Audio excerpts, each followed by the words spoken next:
Hey, it's Brock here from Rockhill Farms, and I'm introducing it that way, even though this is the first episode of the Good Old Boys podcast. Just some good old boys. Just some good old boys. I think there's already some good old boys on the internet. But I introduced it that way because probably the first people to ever see this will be the regular viewers on the Rockhill Farm YouTube channel. And if this goes well, we'll keep posting episodes here, or we might start another channel for it. But basically, we just wanted to do something more in a relaxed format, kind of tell some backstory, maybe interview some different guests, and connect with the audience a little bit. What do you want to talk about today, Billy? Well, you posted a video the other day where you talked about some people were giving you crap on social media about born with a silver spoon in your mouth, and you got into that a little bit about I remember I was there. I've been at ball games where this man could not watch the game for answering people asking questions about pitching mounds, and I know how hard he worked, and it bothered me. So but I wanted to get for a lot of you to get to know Brock a little bit better. You know, I've been in several videos, and you know we kind of got this running gag with nicknames for me, and Brock's a funny guy. He really is. He's really funny, and he's bounced a lot of ideas off me for this YouTube channel, and I don't know that I ever give him any good advice, but he took some of it along the way, and I kind of feel like you know, I don't make any money off this, and I just come to help out a friend. And to see him have the success that he's having has been, it's been fun to watch. And I'll be honest with you, I didn't see it coming. I really did not think that he was going to be successful as he was. But that just shows you what hard work and dedication can do for somebody. And before we wear each other out, patting me on the back, I'll go back and just... Again, the idea of this is to show our personalities a little bit more and just cover things that you can't put into a regular video.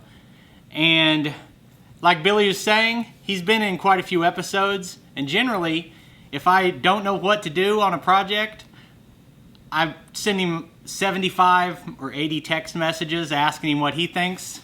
And I don't do that because I think he knows. I do it because he actually will listen and give a real response, which goes a long way, honestly. And I was thinking, among other things, if you guys have any questions that you want to ask, this isn't live, so if you comment your questions, we're going to read those on the next episode. So if you have anything you want to know, like, say, with Billy, you may not know him as well. If you're wanting to know where he was born, his mother's maiden name, like his oldest sibling's middle name, anything like that, just ask it in the comments. My life's an open book. I don't care. Yeah. And today has been an exciting day for me. I've spent the day down digging out for the concrete around the windmill, and actually the windmill is almost done, and it should be standing by this time tomorrow. So that is going to be on YouTube tomorrow. But as far as this podcast, what did you want to talk about? Well, I think that people would like to know a little bit more about you. I mean, like we discussed earlier in your video the other day, you talked about how you got from 5 years ago to today. And I thought we might talk about how you got from 0 to 30. And then maybe talk about what you think is going to happen in the next 10 years. What your dreams for this place and this channel and this podcast might be. World domination. World domination. Little Stewie Griffin. Or, you know, maybe a little less, but I can see a lot I want to accomplish here. So, you want to start at the beginning? Well, where'd you grow up? Small town. I don't actually even know the answer to this question. So I'm from La Russell, Missouri. That's a town of 100 and some people. It would be like 118, and if someone left, you'd go out and change it to 119. And like 70 of those people were related to me, so not exactly the big city. And that's why a lot of people will, like, you know, how much trouble did you have getting your permit for that building? Like, what's a permit? I think legally I'm required to get a permit here, but I don't, because my entire life, like, my parents built a 1,800 square foot addition to their house. Nobody ever came and looked at it. They just built it. Yeah. And that's what I'm used to. So if you are always watching, like, you know, does that meet code? I don't know. I'm not used to thinking about it. Well, and I know where I live, Quapaw does not have any city codes. I understand why they exist, but largely I think about 90% of it is too much. Yeah. Yeah. Having to have a light outlet every 6 feet along the wall is something ridiculous. Yeah. We're both fairly, if you've noticed by the shirts that he wears sometimes, you can tell that me and him share political views on government intrusion into our lives. So, and I'll probably have to edit that out because yes. we can't talk about that. Yeah. You can, I can't. I've never had a political thought in my life. Oh yeah, because you've never seen his personal Facebook page, obviously. But yes. So you grew up in Little Russell, a town of 100 and some people. Did you play any high school sports? Was you in the science club, the book club, the drama club in the giant school at Little Russell, Missouri? Well, this is going to sound like I'm bragging about it, but I'm not. But I just had no interest whatsoever in school. I had an interest in learning things, but not in passing any classes. I didn't really put much of any energy into school at all. I loved to play ball, and we spent a lot of time riding four-wheelers down to the river and jumping off of bridges and just running around unsupervised, wreaking havoc, because just basically out in the country, we could just go out and build a little fort in the woods. It wasn't our woods, I don't know whose property I was on, but just running around like that. And then I did love to play ball. I wasn't an exceptionally good ball player, but I played 3 sports and didn't do any homework, but I always did well enough on the test scores that they wanted to see me pursue that, and I just wouldn't do it. Yeah. So I had the opportunity, full paid scholarship, to go to continue my education, and I didn't want to do that. And I saw this great opportunity, just great opportunity, that they'd pay you like $13, $14 an hour to make stuff on a production line. And I thought, man, I could make $400 or $500 a week. What do I need an education for when I can make several $100s a week? And so I went into... This was in the late 90s? Yeah, late 90s. I was a senior in high school, turned 18 in November, and in January, 18 years old, 5 months from graduation, I started a night shift manufacturing job from 11 p.m. to 7 a.m. And for the last 5 months I was in high school, I would get off work at 7 a.m., go to school at 8, sleep at school, get off at 3, and then try to get some sleep before going back in. And that kind of routine, like, why would you do that? Doesn't make any sense, right? That kind of routine of taking on more than I can handle is what I've been doing ever since then. Yeah. I did, a lot of times I've done 2 jobs and 50 hours at one and 25, 30 at another, and just, I'm an obsessive person, so if I have a hobby, I do that 100% all the time. And that's what, like this, making these YouTube videos is the best hobby I've ever had. I wake up in the morning and I'm like, what can I make a video about today? And that's kind of where my energy comes from every day. Yeah. Well, I know that takes a lot of your time and a lot of effort, but it's not work if it's something that you love. Yeah. And then I've done maybe 5 or 6 videos where the entire purpose of the video was to set these commenters straight. Yeah. And like 90% of people are watching the videos and positive, but you get just a few people making the same comment that seems ridiculous to me. Sometimes I let it get under my skin because I take everything I'm doing so personally. So, like just recently, we get plywood every week. Unload this plywood, weighs 3,500 pounds. Skid loader's rated to operating weight of 2,800 pounds. But realistically, it can easily handle this plywood. If you go slow, you keep it low to the ground. Just be smart about it.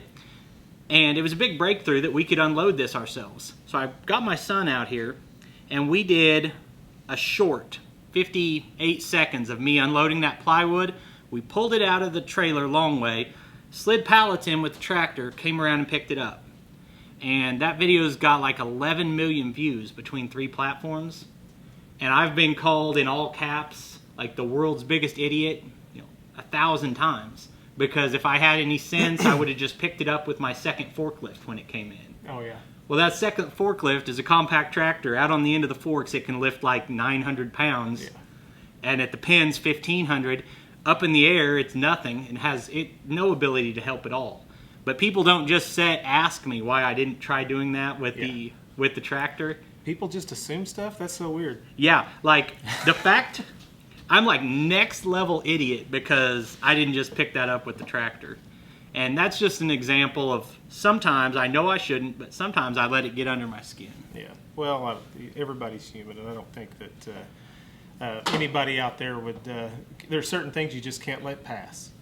Yeah. And so, growing up in La Russell, you ran around in the woods and jumping off bridges.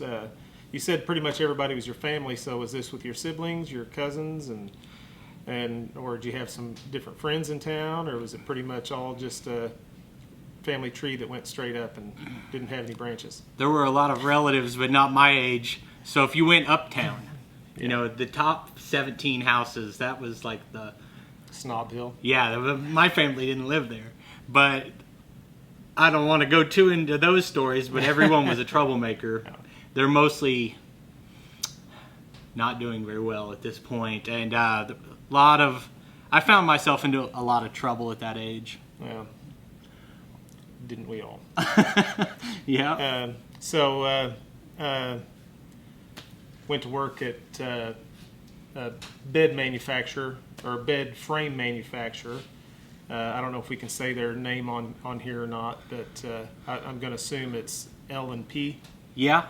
Okay. And so everybody, small town, they've got a bunch of buildings. They manufacture a lot of different things.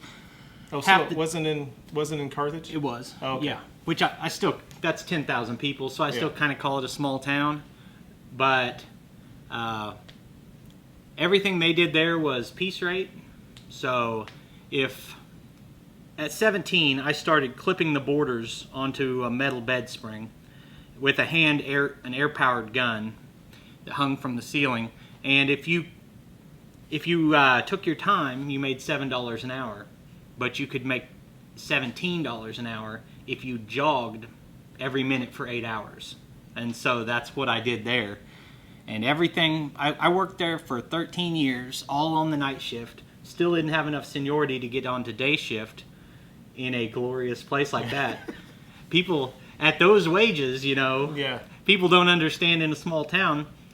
In the year 1999, $17 an hour, that was a lot of money. Yeah. And it was all piecework. I did that for 13 years before finally moving here. Because I finally moved because I would have trouble staying awake driving home when you get off work at 7 in the morning. The older I got, the more it started to be dangerous. It was about a 30-minute drive here. Yeah. So then you're married. Mm-hmm. Have kids. I've only met 2 of your kids. I believe there's more than that. Yep, I've got five kids. My 2 stepdaughters are, I think, 24 and 25, and they have given us 5 grandkids. Then I've got a 21-year-old, and the 2 at home are 16 and 15. So I've about made it. That's how I know Brock is through baseball.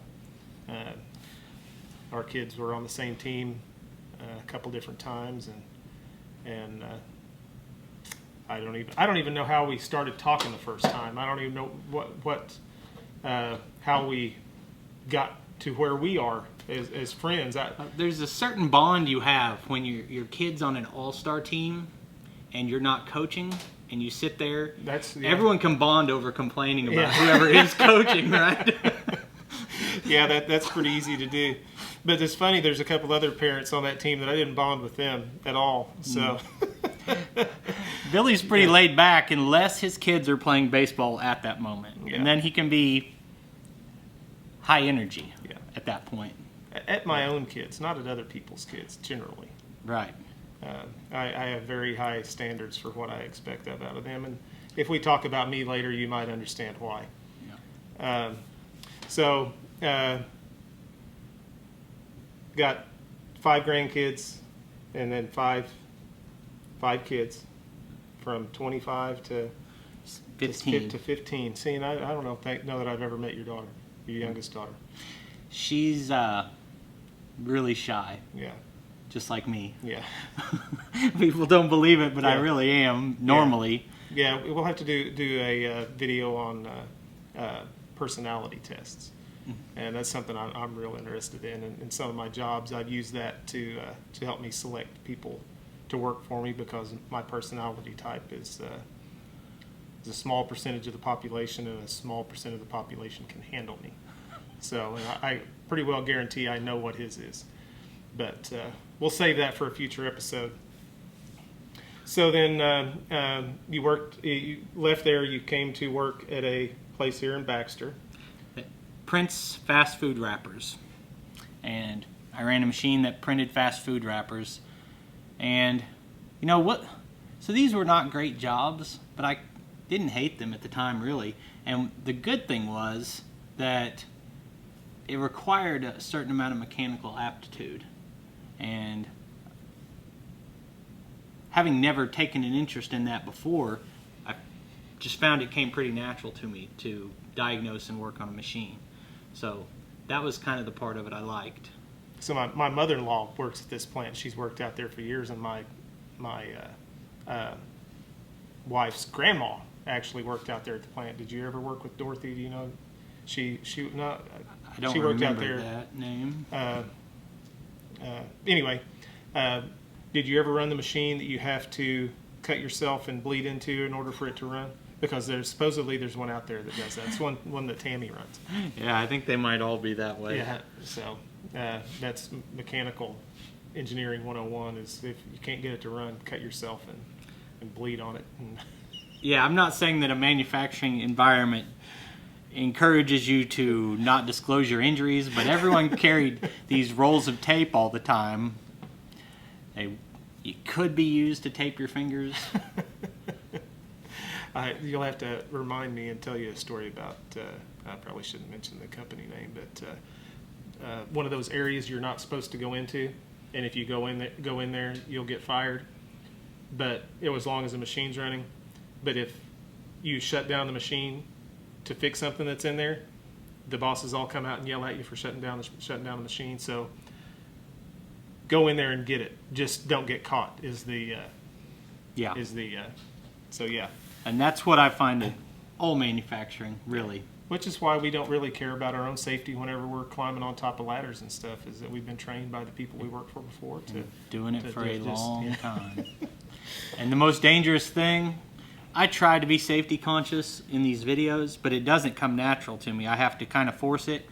And a lot of times guarding at a manufacturing facility, they would add guards to a machine that made it more dangerous to operate the machine because you couldn't access what you needed to. Yeah. Yeah. Well, I grew up on a farm, so I mean, you made do with what you had. And did all of your PTO shafts on that farm have a cover with a chain? And then if you didn't have that chain on, you weren't safe? Or? Not one, but we always had the stories that Dad would tell of some guy who had on a loose shirt and got wrapped up in it and got his arms ripped off, and that was your safety talk. That was the safety briefing for the day. Now remember, whenever old boy down here got his arms ripped off by getting too close to that PTO shaft, so pay attention. No. So in about 5 years ago. How many years ago did you start the pitching mound business? January was 5 years, so 5 years and 8 months. And you started it in the carport of a house in town? Yep, I'll tell that story real quick, the short version. So I was helping coach a baseball team that my son was on. We have a ton of baseball fields, but no one's allowed to use them. So we're practicing in the park, flat ground, can't pitch off a mound. Wouldn't it be nice to have a mound, especially one we can take with us? So I came up with the idea to have it hinge in 2 places, fold up, roll behind you. Pretty handy thing. Turns out nobody was selling anything like that currently.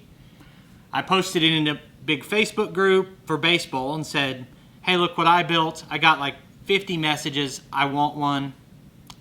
A couple weeks later, I'm shipping them. Shipping them very poorly. They all broke because I didn't know how to package it. I didn't know what I was doing at all. But I saw an opportunity and I just went immediately. And we worked 60 hours a week, like every manufacturing place pretty much. Nobody works 40 hours. So we're doing 60 hours a week and 5 kids, just getting by. And I just started building them on these requests. And I could do, 3 a day, something like that. And so every day I'd get off work, come home, we'd have dinner, and then I'd build pitching mounds until after dark. And I was out in the carport, and I'd have citronella candles out to try to get rid of the mosquitoes. And I would sit out there and build these pitching mounds. The first year, working a full-time job, I did 500. And said at that point, we were doing maybe 15 a week. And I did the math and said if we could do 25 a week, I could be full-time. But we were doing 15 to 20, and I couldn't keep up. But I also couldn't quit my job, so I just quit my job. And a couple months later, the Christmas season came and we started selling 30, 40, 50 a week. And right after I quit my job, it picked up enough that I'd hired 2 more people. The following year, we sold 1,500 with me and 2 other people building them. And then we did 2,500. And at this point, I think we've sold around 15,000 portable pitching mounds in a little over 5 years.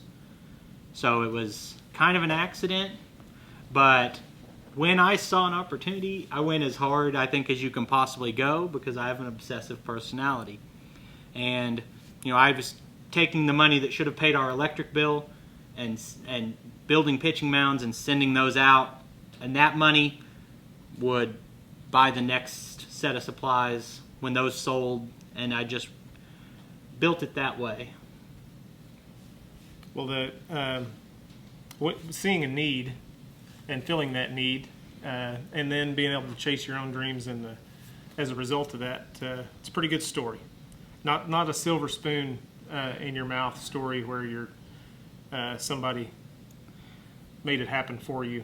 I mean, the family sacrificed during that period of time. And I know I have some experience in my children being disappointed in me not being able to buy things that they're accustomed to being bought for them. So, and I know how hard that is to have those conversations with your kids. Look, we're things are going to be tight here for a little while, but on the other side is going to be something better. And that's a good lesson for them to have, that it's not all sunshine and rainbows in this world, and if you want something bad enough, you got to buckle down and make it happen. And having a decision that I have to make this work, and that means I have to skip a lot of things I would like to do. Like, we're not going on vacation.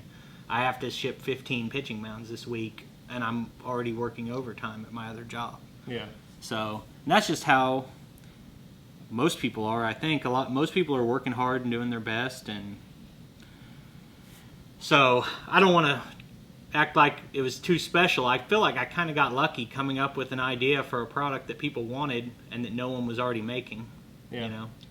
Well, and then I went all in. And lucky enough to have a kid that was interested in playing baseball, and they went all over the country playing baseball, and I'm sure that helped your business. You had your little trailer with you guys have probably seen it in the video. I think you sold it here recently, but with the name of the business on there, and I'm sure that that helped out the business too. There were periods of time as I learned and tried different things where I would drive across and deliver 15 pitching mounds across 6 states because it cost half as much as shipping them. Yeah. And Yeah. I tried everything, along the way.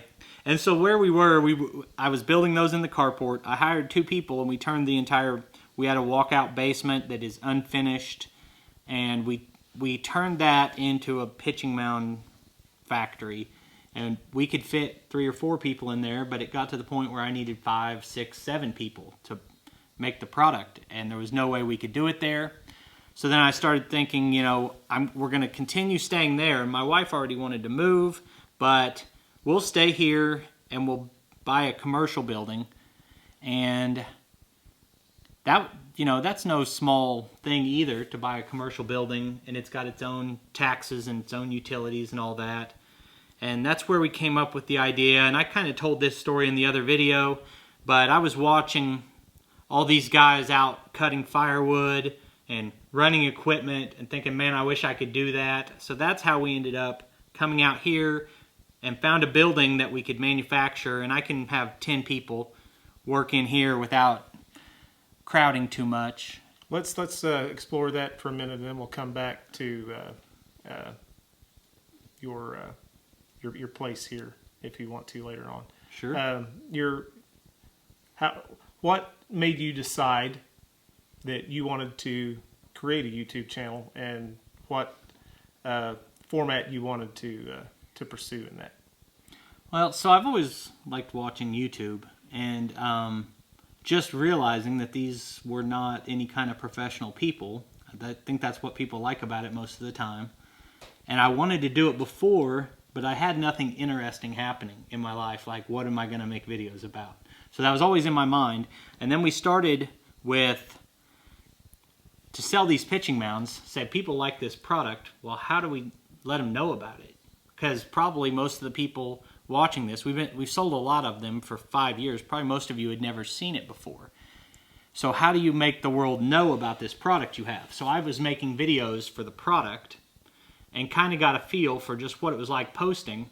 And then I'm watching Outdoors with the Morgans, Tractor Time with Tim, and some of these guys making equipment videos. And I understood the idea that you could make some money with it. So there came a point where I said,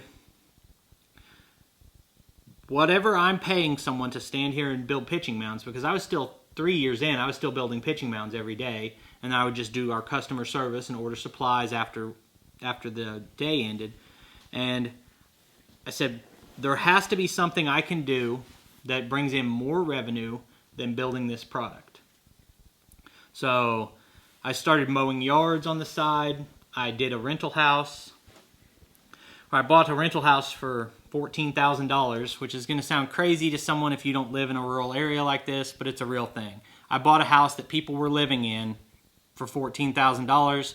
I spent $22,000 on it, so I had $36,000 cash put in the house. I took out a $40,000 mortgage. It now rents for more than the mortgage payment. And my thought was, I'm going to do this, 1 or 2 of these every year, be able to cash money out to take to the next house project, and each one will provide a little bit of cash flow, and from that, over a long period of time, you end up with a lot of cash flow, and at some point as you get older, you can sell houses. So if you actually go to this channel, it was called Rockhill Farm and Homes, and this channel was supposed to be about me buying and renovating rental houses, and the first 10 videos are actually going through that house. That house we mowed over there that day? Yeah. Yep, I did everything, basically stripped it down, replaced almost all the electrical, every bit of plumbing in the house was replaced with PEX, all the way out to the road.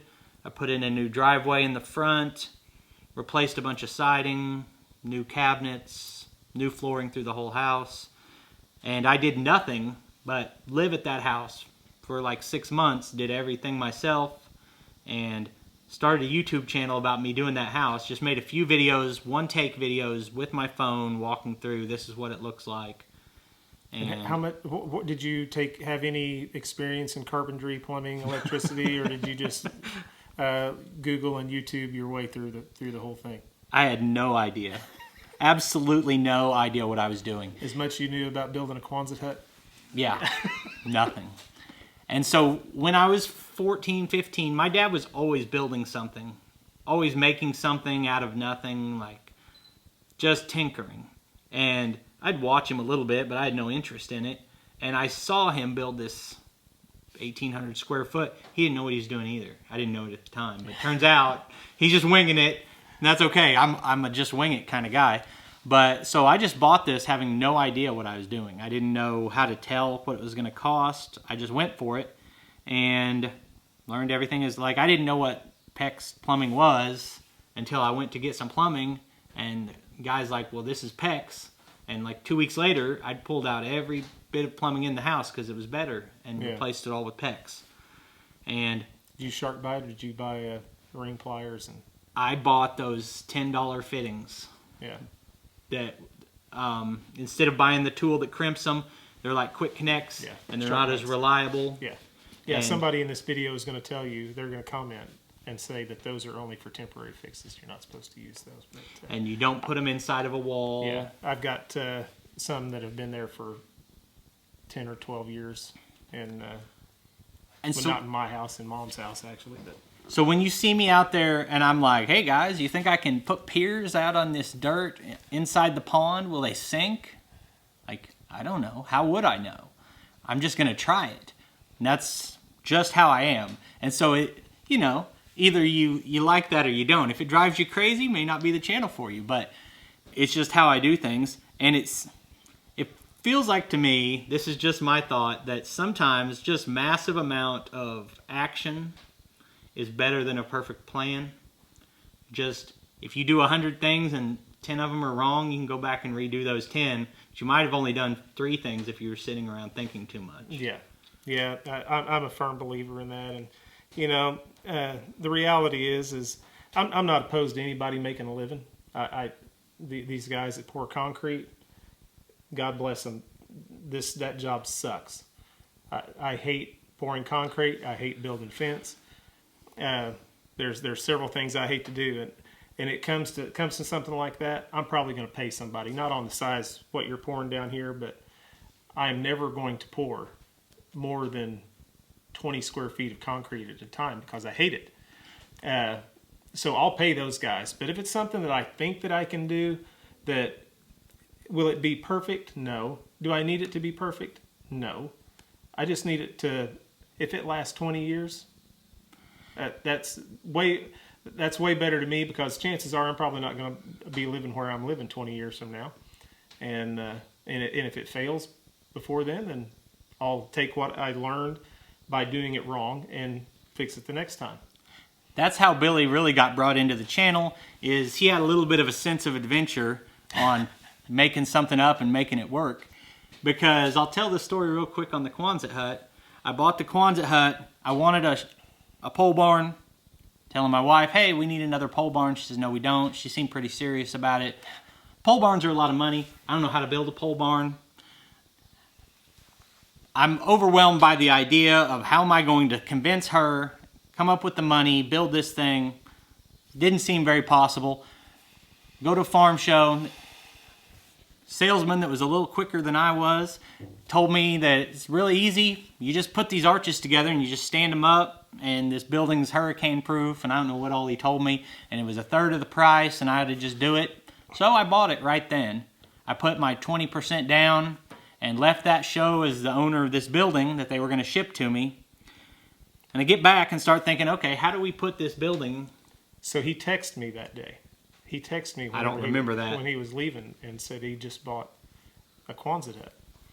And the first thing that went through my mind was, oh God, I hope he doesn't want me to help him. Help him build that. See, we wouldn't be sitting here if I didn't think Billy was excited about helping me with that, and he didn't want to. This is heartbreaking news to me. Well, it's not that I didn't want to. It's just that I could think of a lot of other things that are more fun to do than build a Quonset hut. And I ended up enjoying it, which is generally how it goes, because it wasn't concrete. But well, the best thing is I didn't know it was hard, so I wasn't worried about it. Yeah, I remember that day. And I think me and the boys went the day before. Actually, me and the boys were on the way to the farm show because the job I had at the time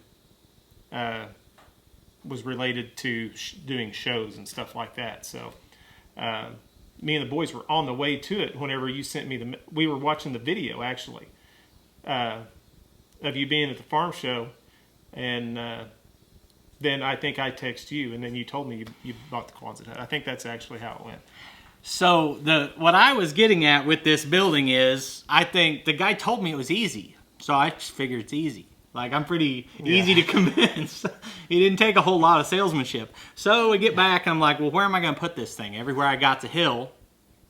Okay, so we'll have to take some of the dirt out and flatten this thing out. And so I called local company, said, all I got's a tractor. I don't know how to make this right. So I decided this is too big a job for me to cut that into the hillside. I'll just have a professional come out here and do it. Well, I started off paying $13,000 for this building. Ended up going to $17,000 when I made it bigger and added the end walls. But it started off, I was only going to spend $13,000 on the whole thing. So I called someone to come out and bid it, $6,000 to $8,000 depending on how I wanted it done. I mean, that's 60% of my budget for the whole building would have just been leveling the ground. And so I said, well, I can't pay that, you know. I don't have that kind of money. Not that I don't want to spend it, I don't have it. So next thing was we got to cut grade into the hill. Then the next thing is I'm going to need some footings to put it on. I called the concrete guy, $8,000 to $12,000 depending on how I did it. And that's not a concrete floor, that's to pour concrete footings. Because the Quonset hut guy told me, my only concern when I was there, should have had 100 concerns, my only concern was that the arch of the building takes away your usable space on the sides. He said, all you got to do is set it on a 2-foot block wall. Well, would have been, if I just did those two things, I would have spent $15,000 to $20,000 prepping the site. That's more than what I agreed to on the building. And I called Billy, hey man, you got any ideas? I got to figure out some way to do this. We ended up, I paid Joe a few $100s. I rented a machine for $1,000. And out of that rental, we not only did all the grading for the Quonset hut, but we also did the pond expansion. Yep. And I did $2,000 on labor, and we bought those big blocks. And I got ripped by a bunch of people on Facebook. You go into Quonset hut Facebook groups and you say, hey guys, I got this idea. I'm going to set my building on these blocks. Said, no, you can't do that. The down pressure will collapse it and the whole thing's going to fall down. You can't do it. Well, if my choices are $15,000 of prep work or we're going to give it a try, we're just going to give it a try. Yeah, it seems to me that most of the people that complain on Facebook or social media think that we all have unlimited incomes in order to be able to do these things. And, you know, we didn't call Morton Buildings out here to build a Taj Mahal shop. You know, that, you know, we're two guys doing the best we can do with what we got. And that really could be a good name for the podcast if it wasn't so long. So. Right. And the other thing I've said this in a lot of videos too. Is we talked about it earlier that, you know, we're YouTube professionals. You know, I do it at work. I mean, I'm in a maintenance department at a casino, and there's so many systems going on in there. I don't know how all of them work, but I guarantee you there's somebody out there on YouTube that does. And I've found lots of guys out there that I'm always looking for somebody who knows something that I don't. And something that I can add into my tool belt. And if I come across somebody else that I think is smarter, then I latch on to that person and learn everything I can from them. Exactly right. If you can, you don't have to be that smart. If you can surround yourself with about 5 to 10 people who are, and maybe they're smart in different areas. Yeah, it's almost better than trying to know everything yourself. Yeah, well, it's never going to happen. But I think the first step is understanding you don't know, recognizing that you don't know everything. And I guess for me that probably happened around 34, 35, a little bit late in life that I realized I didn't have it all figured out. So I always was kind of the other way. I wondered how anybody knew so much. Like, man, all these guys, they know how to do this, and they can wire a house. I don't know. Where'd they learn that? yeah.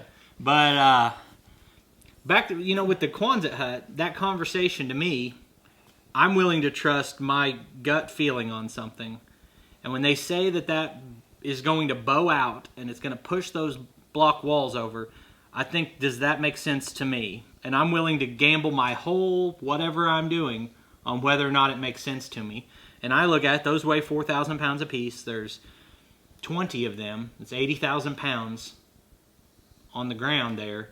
And you're bolted hard to that for the whole building. And it already holds its shape. What's pushing out 80,000 pounds? It has to be more than 80,000 pounds because it's got to fight the friction of the ground to move those blocks as well. Yeah, and then I'm like, I listened to what they said, and I'm like, well, I'll just pile some dirt next to it. That'll probably add a little bit more. And that's what we did. Well, it looks good out there. I hadn't been out here. How long had it been? Probably maybe a couple months gap. And I hadn't been out here since you'd done all that work on the north side of it. I'm still concerned about this, how steep it is right here by that propane tank, but I don't know what you're going to do about that other than move the propane tank.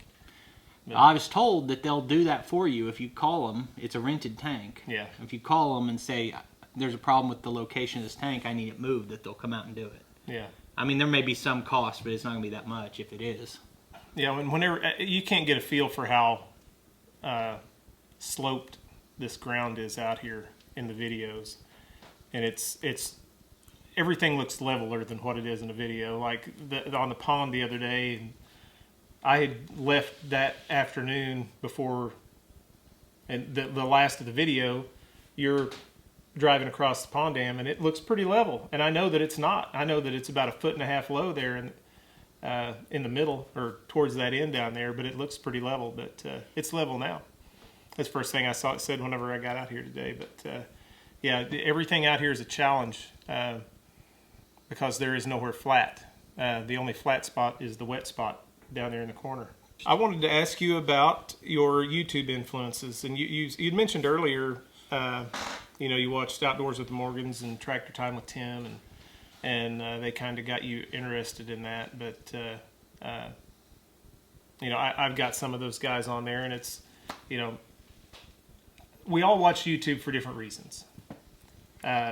Just like any other TV show, both of us are fans of Marvel movies, and we never talked about Lord of the Rings and things like that, but I'm just going to guess you're probably into those kind of movies too. Yep. We have very different tastes in YouTube channels. The channels that he enjoys watching, I just can't get into, and I don't know that he likes the ones that I watch or not. But not really. Yeah, and I'm not.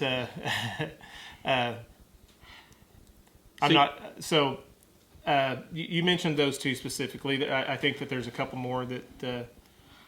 I feel like my YouTube channel is kind of like Outdoors with the Morgans. The only difference is he actually kind of is an expert at a lot of this stuff, and I'm not. So that has been my favorite channel to watch for a long time, and I'm sure it happens with everyone. You go in phases with different things. When I wanted a tractor, I could not get enough Tractor Time with Tim. He had the most content about the type of machine I wanted. And so I'll watch a lot of different people. So is it like you want to have the stuff that they have one day, have the lifestyle they have one day?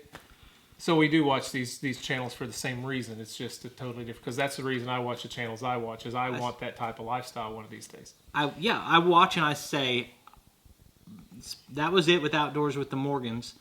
He had huge property, beautiful property. He just spent a lot of time working outside, and I said, I want to do that. And that, at the time, he didn't really have much equipment. When I started watching him, he had one tractor and a homeowner grade log splitter, and he had a thing of firewood that was like a half a mile. It looked like you were pulling up to like a colonial fort, this stack of firewood he had. And I'm like, that guy, he's just about that life, and he has been for a long time. And now he's got all this other equipment. But that was it. I usually watch people who are doing something I want to do, or know how to do something I want to learn how to do. So I watch a lot for learning how to do something. How do you use this piece of equipment properly? I also just like to listen to people talk, if we're being real. And so that's why it surprises me so much, because on Facebook, the comment I get 1,000 times in a week is, "You talk too much." Well, I listen to podcasts. I'll drive 3 hours somewhere, and so before I leave, I find a video that's an hour and a half, and I'm not even looking at it. I'm just listening. And I'm like, my video is 11 minutes, and I talked for like 3.5. Yeah. You don't have the attention span. Like, if you can't handle me talking for 3 minutes, like, it's just not the channel for you. Maybe watch something else. Well, the Reels, the TikTok, I guess, it's every social media has a different name for it, but the TikTok format, where something happens, people want instant, whatever it is. Now I want to laugh now. I want to be pissed off now. I want to, whatever it is. And that's exactly what it is. So a lot of them have been the tree felling videos. So I'm just cutting this tree down, but I'm intimidated by this tree. Not completely, because I've cut a bunch of big trees. I feel confident going out and cutting down a big tree. But I have this major respect for the fact if I don't think about it, something could go wrong. So I look at it from every angle. I look at where the weight is, and then I talk about everything I'm thinking. There are different ways to make cuts. I talk about the different ways to make cuts. This is all 2 minutes of lead-in. Like, just cut the damn tree. Yeah. Well, so last week I made a video. I'd gotten so many of those comments, I thought, man, maybe people just really want to see the machine running. And I got like zoomed in on the tracks, and I go way down in that borrow pit with the skid loader and got a full load, and it was like at a 45-degree angle, and I wasn't able to back out, and I struggled to back out, and I had to dump that load and come around from the other side, and I took it around the pond, and I was right on the edge of the pond, and you could see that track was pushing dirt off. I'm like close up, I'm like, this is some great footage, and I didn't speak for 10 minutes into the video. The last 3 minutes I gave away the tool rack and stuff. That 10 minutes of me not talking, like, everyone on YouTube is like, man, we missed the narration. Yeah. Like, build the suspense here. Yeah. So what that tells you is you cannot make everybody happy. Yes. So I've been making a bunch of the reels too, and everyone seems to be doing the same thing on TikTok of like, this needs to be like dramatic or something. What I'm doing is taking my normal routine is to take a process that takes me 4 hours, 3 hours, 8 hours, condense that into a 15-minute video that tells the whole story. Then I said, can I tell that entire story in 59 seconds? And turns out you can, if you leave out half the stuff. Yeah. But at the end, you say, okay, I know what happened. But and a lot it of only those you wasted. talk the entire time, right? You're narrating the entire video. I'm the micro machine guy. Yeah. So I pull like one clip of me cutting the tree, one clip of me picking up the tree, one clip of setting it on the sawmill, one clip of running, and you only see 2 cuts with the sawmill. That's one of the most popular ones I had. Cutting down a tree, sawing it into lumber. It took us half a day. I made a 25-minute video of it, and then I did a 59-second version that has like 1 million views. And it was, how many, can I tell this whole story in 59 seconds? That means you're talking pretty quick. Yeah. And that's what I've been doing, and it's been working pretty good. Yeah. Well, so your first big video was Megmo lawnmower blades.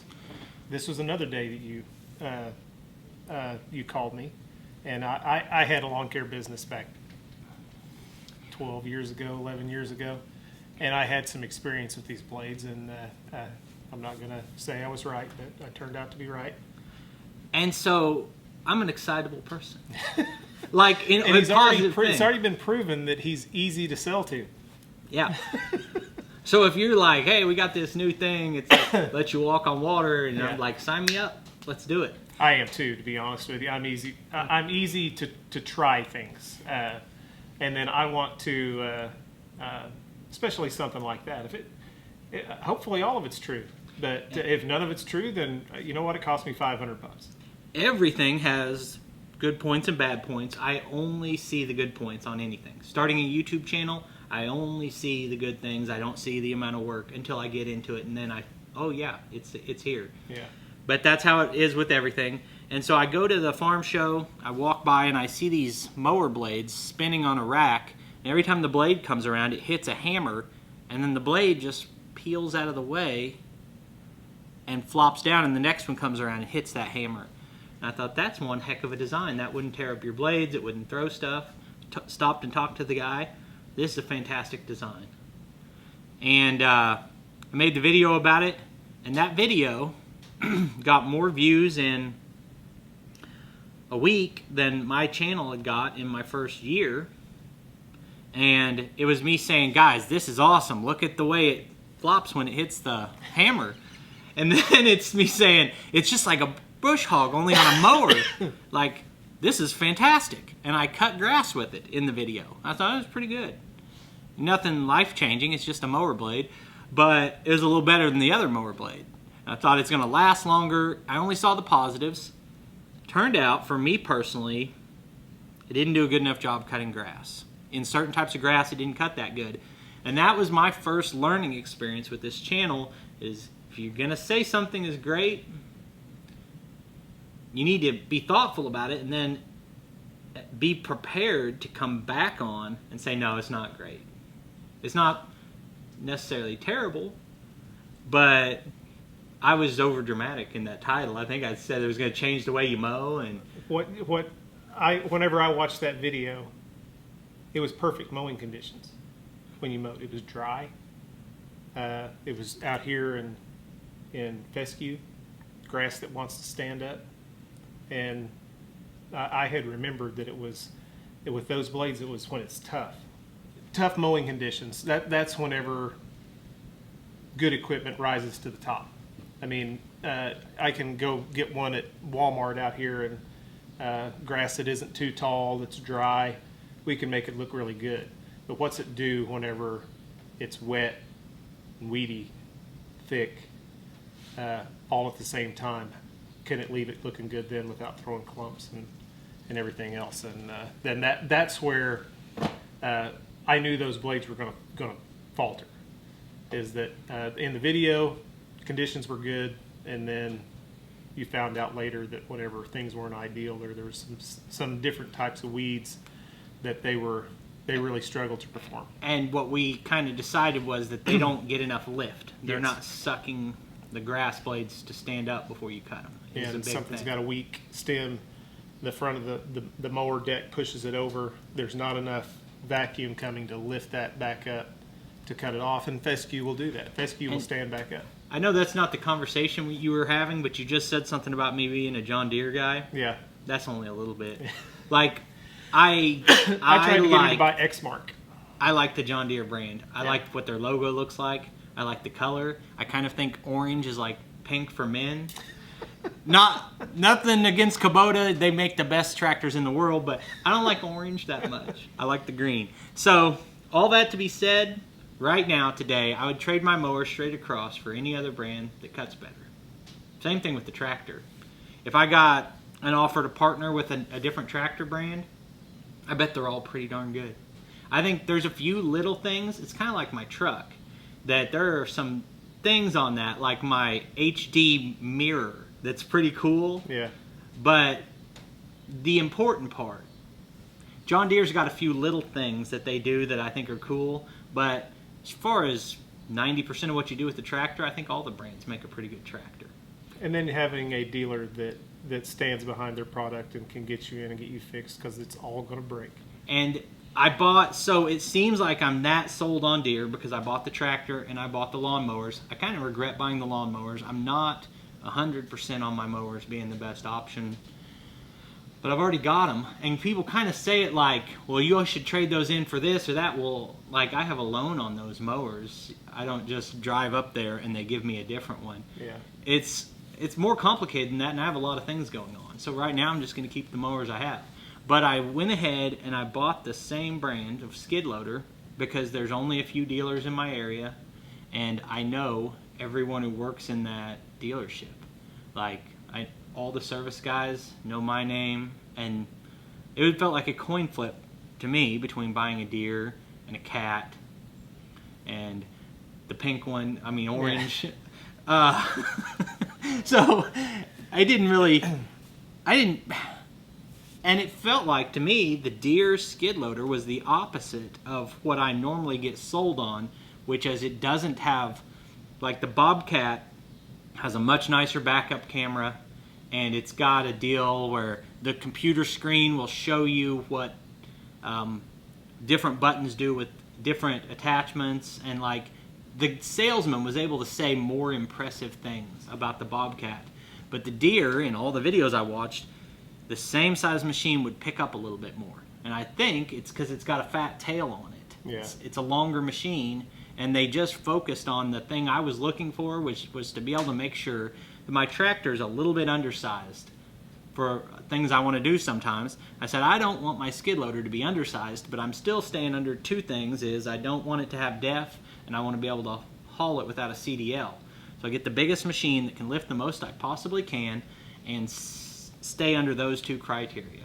And it looked to me like Deere will lift a little more and push a little harder than the competitors. Well, and that I sent you that video that Cole the Corn Star basically had every different type of skid steer at his farm, and they settled on the JCB. But what you said about the Deere, he said was true. It pushed harder and lifted more. And that's why he doesn't like John Deere. Yeah. So that's credible to me. Yeah. That's what you want to be, is credible. And because he overall, he rated that machine poorly, but he rated it well at the things I cared about. And there are, so with my... Also, it's loud.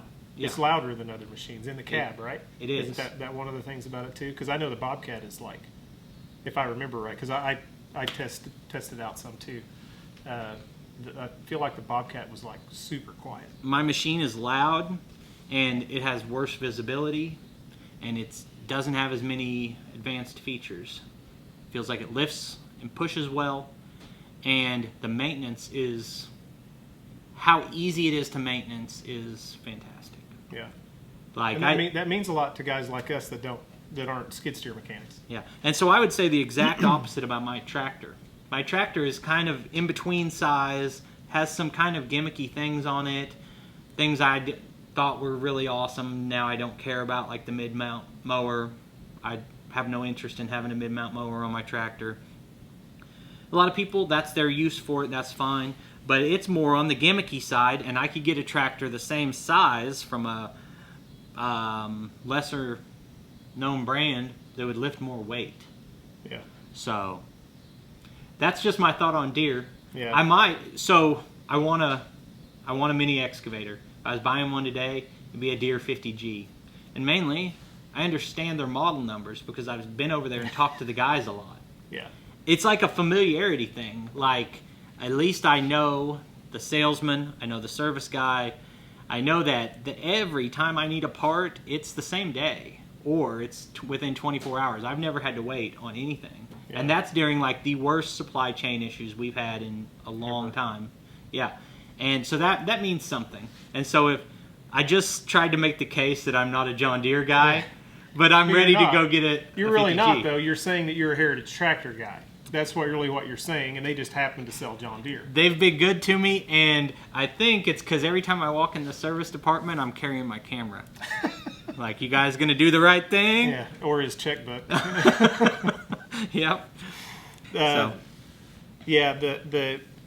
my experience in the lawn care business, the guy I bought my mowers from, I was broke down. He was in Grandview, Missouri, and I was broke down in Tulsa, and he brought me a mower. Yeah, Heritage wouldn't do that for me. So, I can say every good thing I want about them, but they don't come here. Yeah.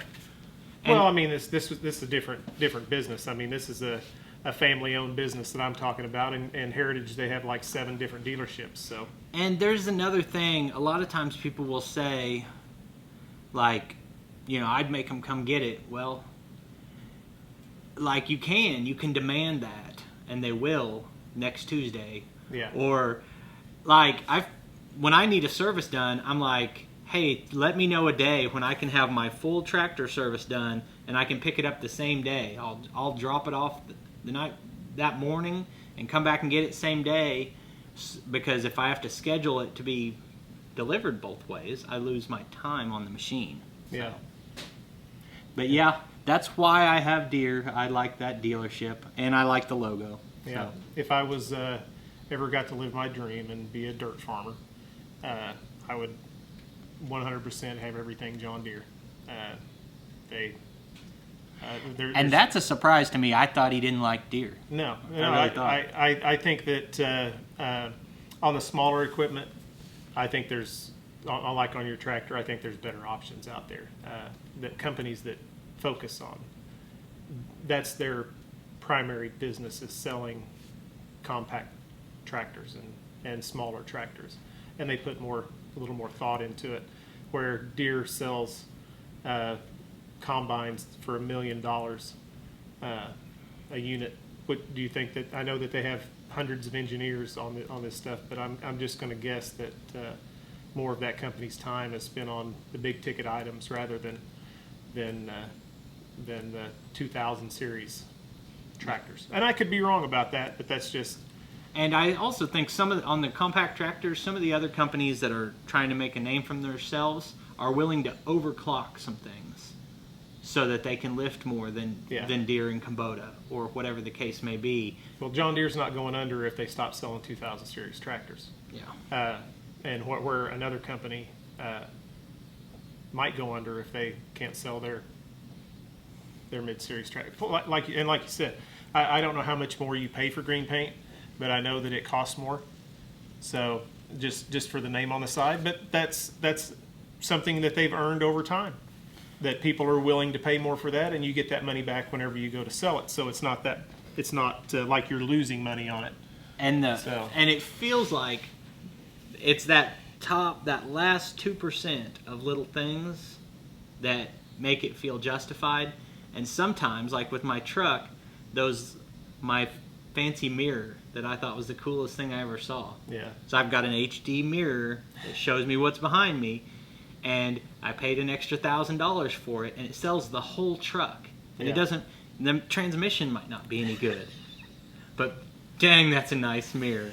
And so Deere will do those little things, I feel like. And they're fine-tuning on some of the stuff on that 2 Series. I think is better. Like everybody can take their loader off. I think it's easier with the Deere. Everyone can take their backhoe off. I guarantee nobody's backhoe comes off easier than mine. Yeah. And those are the things that sold me 100%. Yeah.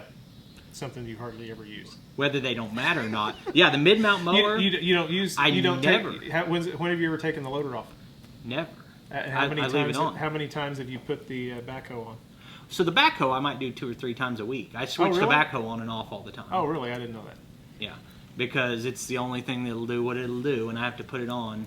And so I take it on and off all the time, and I built that cart that lets me move it around. Yeah. But the mid-mount mower with the drive over deck and the auto connect, so you don't have to get out and put the PTO on, that halfway sold me the tractor, and I don't use it at all. Yeah.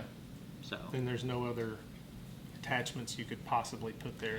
I think you can, if you go to a lot of expense and hassle, I think you can put like a snowblower on that uses that PTO, but I'm never going to. Yeah. Yeah, we don't get enough snow around here on a regular basis to justify that kind of stuff. So here's what we need to know. I think, unless you got a lot more, I think we're about to wrap this up. Yeah, I was just looking outside here, looking at that $83,000 pickup down there that is a mobile. My truck's actually in the shop too, but it's a 2011. That's why you don't buy a Ford, because they break down in 11 years later. Yeah. So what we need to, as we wrap this up, what we need to know from anyone who's still watching at this point is, did you enjoy this? Did you want to see more episodes like this where we bring on guests or we have a topic, or maybe we read through all the most interesting comments this week and give our thoughts, something like that, maybe even do it live. So did you find this interesting? Do you want to see a follow-up video where we tell you how Billy talks a lot, learned how to talk so much?